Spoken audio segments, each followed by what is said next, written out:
Hello, Bryte Church, and welcome to another devotional. You know, there's something to be said about being a little weird. Portland takes it to the extreme and it makes it its city motto, essentially. You can see the bumper stickers everywhere, keep Portland weird. And the thing is that almost every interesting individual that we've encountered has some way been different from everybody else. Some of them definitely are weird.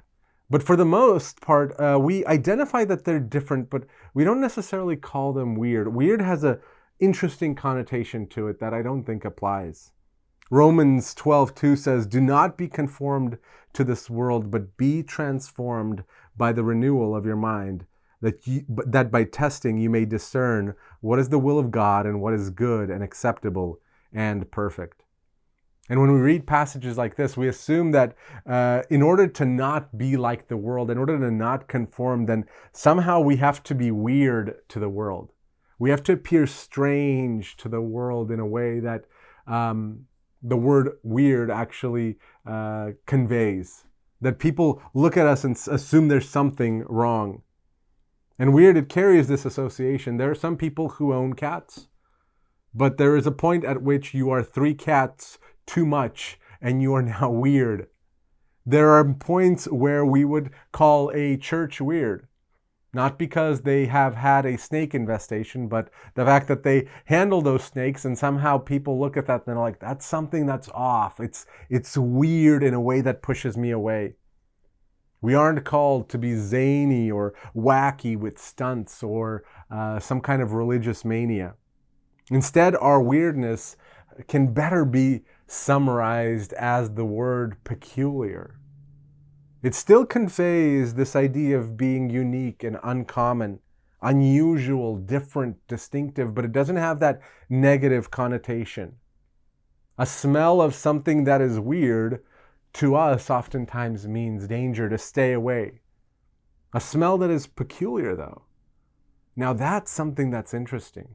Something that draws you in. You want to find out what the source of the smell is, not to throw it away, but because you want to learn more about it. Maybe it's an aroma that you've never smelled and you call it a peculiar aroma. The early church was peculiar from the culture around it.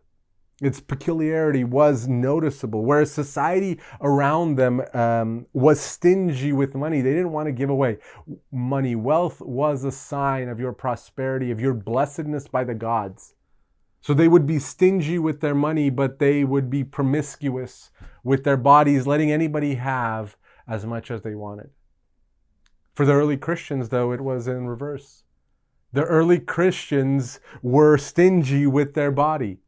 They didn't just give it out to anybody, but they were so promiscuous with their giving out of money, giving out of love, giving out of the things that God blessed them with. They were peculiar to the society where anybody who encountered them, they weren't turned away by weird. They were instead taken in and captivated by a peculiar people, by a peculiar type of person. And this is where peculiarity reveals itself. It isn't something that warns you to stay away. It's off. It's dangerous. But rather, it's about something unique and different that you need to find the source of. We might be tempted to become weird to the world. In fact, I've often heard that phrasing among Christians. We need to be weird. We need to somehow let people know that we're off. But the thing is, that isn't what Christ calls us to. Our purpose is to be peculiar, so that those who see us aren't repulsed by us, but rather they seek out what it is that makes us different. What it is that makes us so promiscuous with our giving, with our love, with our compassion for others. Because it's different from what they've encountered. We aren't normal, but at the same time, we aren't weird. We are a peculiar type of person called Christian. And as you go, I encourage you to be a peculiar type of person who draws in others with the aroma of Christ. God bless and take care.